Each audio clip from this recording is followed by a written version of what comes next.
how's your day been? Yeah, pretty good. Hey, could you tell me what time it is? Oh, yeah, I could. Will you tell me what time it is? No, I will not. Well, how come you got a watch on? Well, there's a very good reason why I will not tell you what time it is. Say I tell you what time it is, it'll start a conversation, right? Yeah, I reckon. Yeah. And then when I tell you, we start a conversation when I'm cutting your hair and I tell you what time it is, we'll become friends. And then you'll ask me to come down to the restaurant and have a cup of coffee with you, and we'll be better friends. And then I'll go down to the restaurant and I'll have a cup of coffee with you. We'll be better friends. I'll ask you to come over to the house. Oh, yeah. Well, see, I've got a beautiful daughter. Hey, all right. And there ain't gonna be no supper. Huh? See, I know you, Roy. You're a pretty good-looking guy. You're gonna fall in love with her. You're all gonna get married. Yeah. And I can tell you this: I ain't gonna be kidding. No man can't afford a watch. Why you supposed to sit down? Time for Grandpa. Little off the top there, Arch. All right. Oh. I guess you heard about my terrible misfortune. Oh? Yeah, my great uncle died. Oh, that's bad. No, that's good. How come? Well, he left me $50,000. Oh, that's good. No, that's bad. How come? Well, the Internal Revenue come in, and all I had left was $25,000. Oh, that's bad. No, that's good. How come? Well, I bought me an airplane and learned to fly. Oh, well, that's good. No, that's bad. How come? Well, you see, the other day I was flying that thing upside down, and I fell out of the darn thing. No, that's good. How come? Because when I was falling down, I looked underneath, there was a great big old haystack. Oh, that's good. No, that's bad. How come? Well, you see, the closer I got, I saw a pitchfork sticking right up out of that haystack. Ooh, that's bad. No, that's good. How come? Well, I missed that pitchfork. Oh, that's good. No, that's bad. How come? I missed that haystack too. That's bad.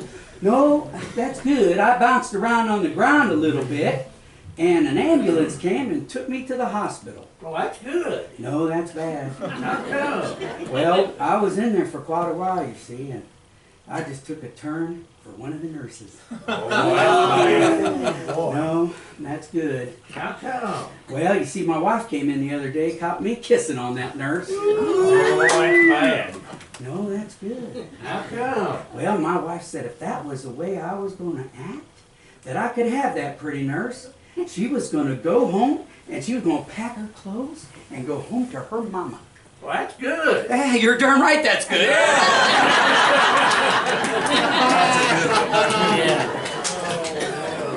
Oh, Junior.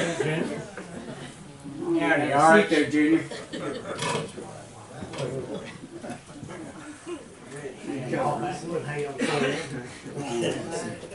There you go. Let's get y'all right up here. Hey, Junior, that bull story, the one about the bull, tell us that story. Well, it was late fall up there in the woods, and I was plowing the bull. You were plowing bull. Yeah, it was a long fall in the year, and we had some late peas, and I was gee whiz in the middle. You were what? Doing with what? You know, the plow. Gee whiz in the middle. That bull got down the soil and I couldn't get him up. Daddy would take 2 sticks, rub his tail real fast until he got aggravated with them sticks. But I tried it and it wouldn't work for me. I was too small. That was 1940 and I wasn't but 14-year-old. Well, I couldn't get him up at all, and I got mad and was a-crying. My next door neighbor come by and said, "Junior, what's the matter?" And I said, that bull's over there and I can't get him up. He's so ignorant. He said, run up yonder and I'll work on him till you get back. He seen what I was doing. He said, go up there to the house, tell my wife to send that little bottle of turpentine down here. So I went and brought that turpentine down there and put it on he put it on his tail, gave it about 3 rings, and that bull got up from there. We like to never found that gee whiz. He tore the gears out of it, broke the teeth out of it, and we never caught him till the next day. Well, when did he stop? Well, I don't know when he stopped. We found him up in the branch of a tree about 10 o'clock in the morning. Now, Junior, you were plowing with steers. You didn't have any mules. Yeah, they had mules to plow, but we wasn't able to buy them there. That was back during the rehabilitation days. You know, when the government used to buy you something to plow with, you know. Oh, okay. The rehabilitation. Yeah, All right. we got the best of him, though. Of who? That steer. Oh, what'd you do?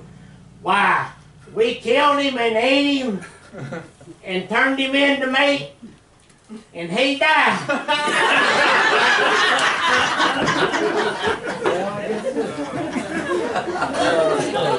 Hey, Arch, you know I got a car lot open for business.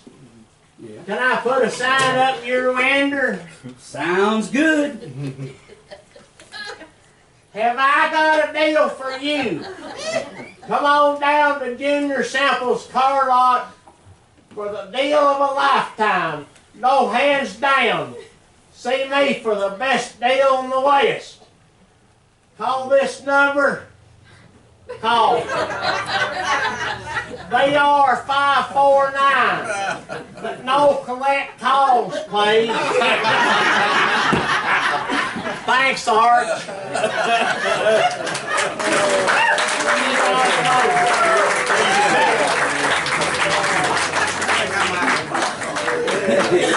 Hey, Sam, come on, have a seat. Howdy, Arch. You can sure tell stories. Oh boy, he tells me, I'll tell you that. Well, speaking of telling stories, I heard one about this fella named Samson. Okay. Now, the Lord gave Samson the strength to defeat 10 men all at the same time. But now there was a secret to Samson's great strength. His long hair.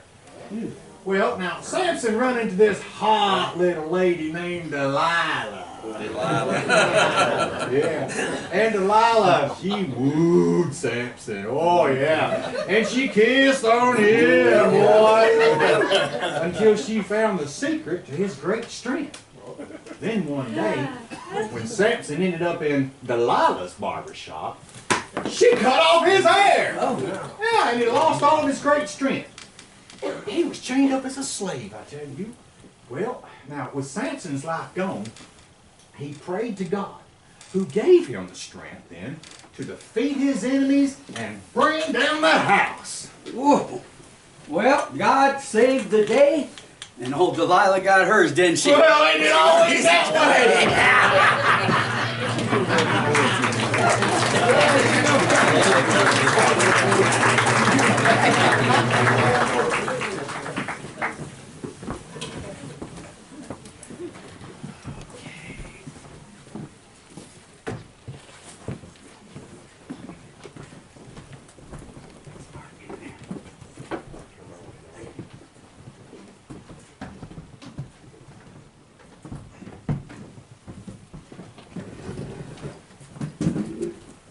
My baloney has a first name, it's O-S-C-A-R.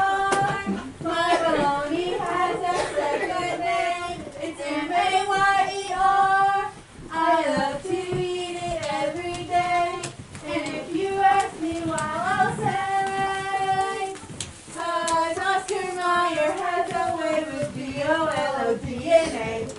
I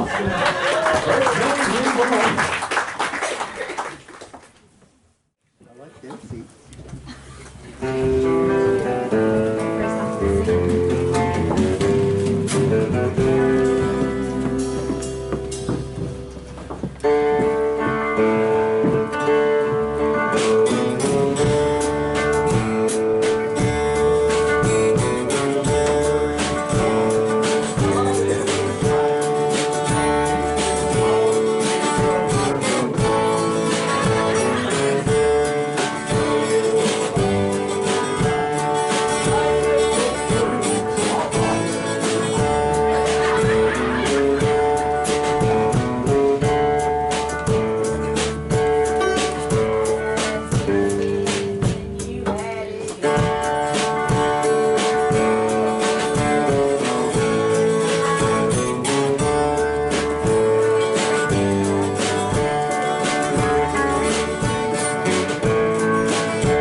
While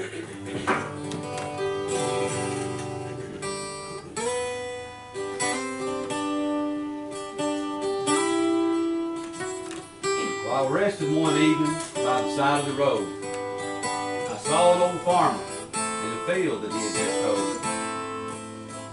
His face was all brown and wrinkled by the wind.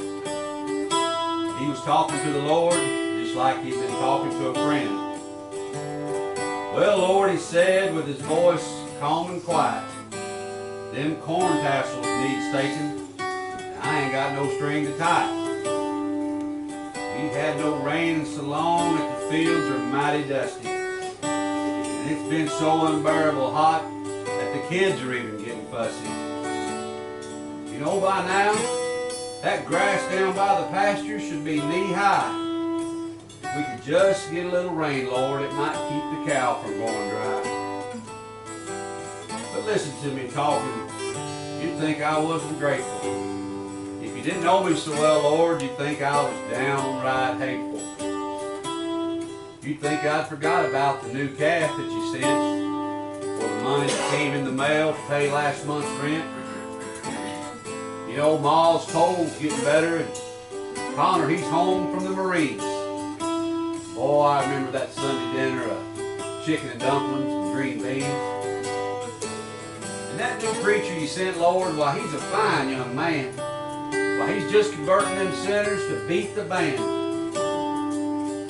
Well, guess I'll mosey on home now, Lord. I won't take up any more of your time. I reckon you got plenty of folks round about wanting to bring your line. Evening to you, Lord. Don't worry about us. Everything's going to be all right, Lord. Thank you.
His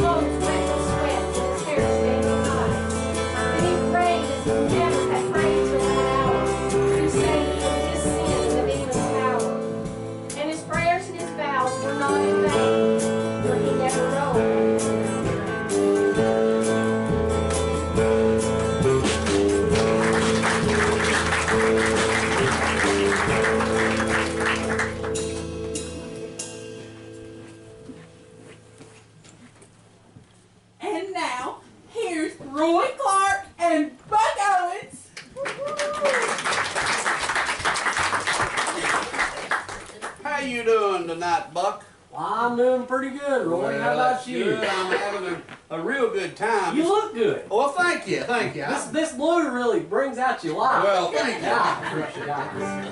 Hey, let's play another song about a train. Y'all sing along with us. You know a song called The Long Black Train? Let's sing it, okay?